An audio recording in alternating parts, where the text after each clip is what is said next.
দম নাকি গাধা? আমি যদি এই মুভির ডিরেক্টর হতাম, এর নাম রাখতাম গাধা। ব্যাপারটা কিন্তু কোনোভাবেই মজা করে বলছি না, বরং কারণটা শতভাগ লজিক্যাল। দম কোনো টিপিক্যাল কমার্শিয়াল ফর্মুলার মুভি নয়, এটা মূলত আর্ট ফিল্মের ফ্লেভারে বানানো একটা সার্ভাইভাল ড্রামা। আর এই জন্যের মুভির নাম যখন মেটাফরিক্যাল হয়, তখন গল্পটা আরও বেশি বহুমাত্রিক হয়ে ওঠে। মুভিতে যে দুটো গাধার উপস্থিতি এবং যেভাবে ওদের ইমোশনগুলো ফুটিয়ে তোলা হয়েছে, একটা নির্দিষ্ট সিকোয়েন্সে তো পুরো বাকরুদ্ধ হয়ে যেতে হয়। ওই মুহূর্তে তখন মনে হয় এই অবলা দুটি প্রাণীই হলো গল্পের আসল প্রাণ। তাহলে নামটা গাধা হলে স্টোরি লাইনে কি আরও মনস্তাত্ত্বিক গভীরতা আসতো না? তবে নামকরণের এই বিতর্কে যাওয়ার আগে আসল প্রশ্ন হলো,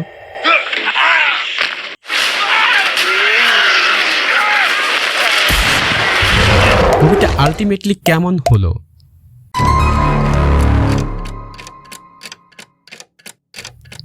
আসুন তাহলে প্রথমে মুভিটির নেগেটিভ দিকগুলো দেখে নেই।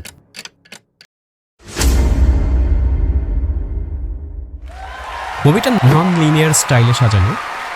বর্তমান পরিস্থিতির সাথে সাথে একটু একটু করে ফ্ল্যাশব্যাকে অতীতের টুকরো টুকরো গল্প উন্মোচিত হয়। তাই কনসেপ্ট হিসেবে এটা অবশ্যই দারুণ একটা ব্যাপার।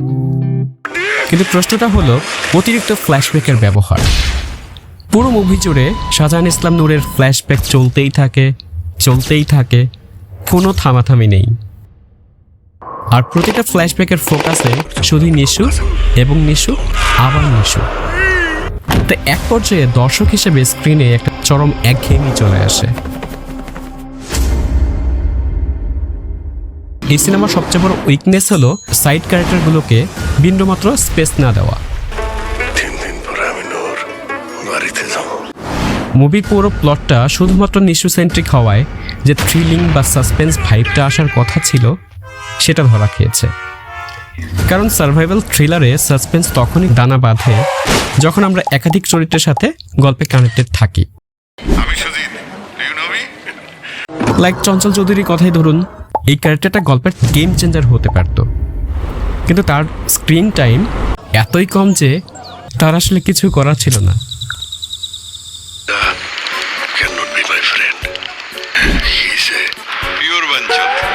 চঞ্চল চৌধুরীর মতো একজন তুখোর অভিনেতা এত ছোট এবং অলমোস্ট ইউজলেস একটা ক্যারেক্টারে কেন রাজি হলেন, সেটা একটা বড় রহস্য। একই কথা খাটে ডলি জোহরের ক্ষেত্রেও। আপনি চিন্তা করে দেখুন, একজন মায়ের একমাত্র সন্তান জঙ্গিদের হাতে বন্দী। এই পরিস্থিতিতে একজন মায়ের ভেতরের সেই মানসিক ঝড়, উৎকণ্ঠা, আত্মত্যাগ কোনোটাই কিন্তু চিত্রনাট্যে আসেনি।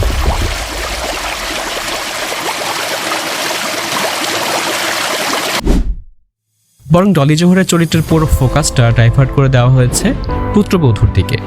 বউয়ের পাশাপাশি মায়ের যে চিরন্তন অনুভূতির জায়গাটা ঠিকঠাক মতো এক্সপ্লোর করতে পারলে গল্পের ইমোশনাল ডেপথ অনেক গুণ বেড়ে যেত, যা দম টিম তুলে আনতে ব্যর্থ হয়েছে।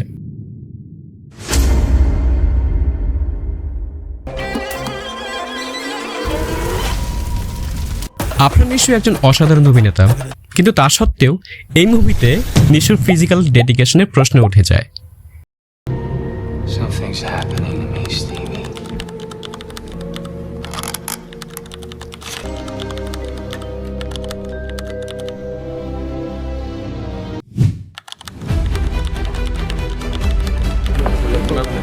मोटापा खत्म।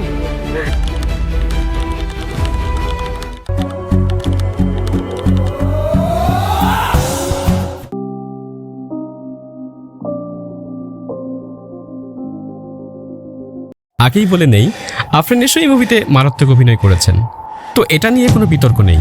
কিন্তু একটা জায়গায় এসে সিনেমার রিয়েলিজমে ধাক্কা খেতে হয়। শাহজাহান ইসলাম নূর ক্যারেক্টারটা বাস্তব তথ্য অনুযায়ী 84 দিন বন্দিদশায় আটক ছিল।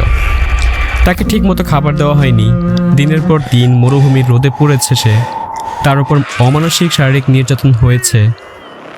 অথচ আটক হওয়ার প্রথম দিন আর 84তম দিনে তার ফিজিক ও চেহারার অবয়ব প্রায় একই রকম হয়ে যায়। এটা মিরাকল না? कैसा लगा मेरा मजाक? 7 সকাল 10টার সময় 10টা 10:30টার সময় হঠাৎ করে একদল বন্দুকধারী অফিসে ঢোকে এবং তারা ওই বন্দুকের নলের মুখে আমাকে নিয়ে যায় আর কি। এই নেগেটিভটা এই মুভির সবচেয়ে বড় ব্লান্ডার বলবো, কারণ নিশু ঠিক কীভাবে এবং কোন পরিস্থিতিতে আটক হলো এই ঘটনাটাই পুরো গল্পের মূল ভিত্তি। অথচ মেকাররা সেই গুরুত্বপূর্ণ অংশটা ভিজুয়ালি না দেখিয়ে শুধুমাত্র সংলাপের মাধ্যমে মুখে মুখে বলে গেছে। একটা রিয়েলিস্টিক সার্ভাইভাল মুভিতে আটক হওয়ার সেই ট্রমাটিক মুহূর্তটা চোখের সামনে না আসলে দর্শক কিন্তু কখনোই চরিত্রের সাথে একাত্মবোধ করে না। ফলে গল্পটা শুরু থেকেই একটা বড় শূন্যতা নিয়ে এগিয়ে গেছে এবং শেষ পর্যন্ত অসম্পূর্ণই রয়ে গেছে। এবার আসুন দ্য মুভির পজিটিভ দিকগুলো দেখে নেওয়া যাক। তোর মতো ৭২,০০০ বান্দর। সবাই এই মুভির মরুভূমির ভিজুয়ালের প্রশংসা করছেন, সেটা শতভাগ প্রাপ্য। বিশাল মরুভূমির প্রান্তরে ক্যামেরার নান্দনিক কাজ, আলো ছায়ার কম্পোজিশন ঢালিউডের জন্য সত্যি একটা নতুন বেঞ্চমার্ক। তবে শুধু মরুভূমি নয়, বরং পুরো মুভির স্কেলটাই ছিল দেখার মতো। গ্রামীণ কাবাডি খেলা, বিয়ের জাঁকজমক অনুষ্ঠান কিংবা লোকস মেলা, প্রতিটি ফ্রেমে ছিল লার্জার দ্যান লাইফ এবং আত্মবিশ্বাসে ভরপুর। ঢালিউড যে টেকনিক্যালি এই লেভেলে অপারেট করতে পারে, দম তার শক্ত প্রমাণ। দমের সবচেয়ে প্রিমিয়াম দিক হলো এর ইন্টারভাল পয়েন্ট, এক কথায় মাস্টার ক্লাস। বিরতির ঠিক আগের মুহূর্তটা দর্শককে আক্ষরিক অর্থেই সিটে পেরেক ঠুকে দেয়। এর পাশাপাশি গাথার সাথে লাস্ট সিকোয়েন্সটা বুকের ভেতর একটা তীব্র চাপ তৈরি করে, চোখ ভিজিয়ে দেয়। তখন মুভিটা দেখতে দেখতে ঠিক এই জায়গাগুলোতেই মনে হয়, ইস, গল্পটা যদি বাকি সময়টাও এই মানের গভীরতা ধরে রাখতে পারতো। আরে বাপ রে বাপ, বাংলার প্রফেসর সব চলে আসছে, ডবল ডিম খাওয়া প্রফেসর। অভিনয়ের ডিপার্টমেন্টের সবচেয়ে বড় সারপ্রাইজ প্যাকেজ ছিলেন পূজা চেরি। পুরো মুভিতে তাকে যেমন স্ক্রিন প্রেজেন্সে গ্ল্যামারাস লেগেছে, তেমনি তার পরিণত অভিনয়ে মুগ্ধ করেছে। তাহলে একটা কথা স্যার আমারে বুঝান, আপনাদের একটা লোকরে উঠায় নিয়ে গেছে, এ দায় কার স্যার? চঞ্চল চৌধুরী যতটুকু সময় পেয়েছেন নিজের জাত চিনিয়েছেন, কিন্তু আফসোস তার চরিত্রটার স্ক্রিন টাইম খুবই কম। এর সাথে আফগান চরিত্রগুলো লাইক এই 3টা চরিত্র বেশ দাগ কেটেছে, তারা অভিনয়ে মুগ্ধতা ছড়িয়েছেন। আর আফরান নিশো পুরো মুভির লাইমলাইট একাই নিজের দিকে নিয়ে নিয়েছেন।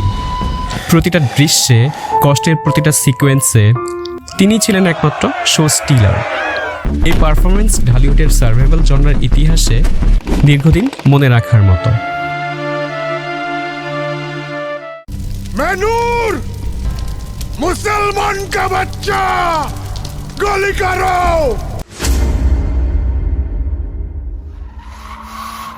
দম নিখুঁত কোনো সিনেমা নয়, সাইড ক্যারেক্টারগুলোকে প্রপার স্পেস দিলে থ্রিল আসতো। তবে খামতি থাকার পরেও দম যা দিয়েছে তা ঢালিউডের জন্য কম কিছু নয়। বাংলা সিনেমা যে চেনা ছকের বাইরে গিয়ে গ্লোবাল স্কেলে ভাবতে পারে, দম সেই সাহসেরই একটা উজ্জ্বল প্রমাণ।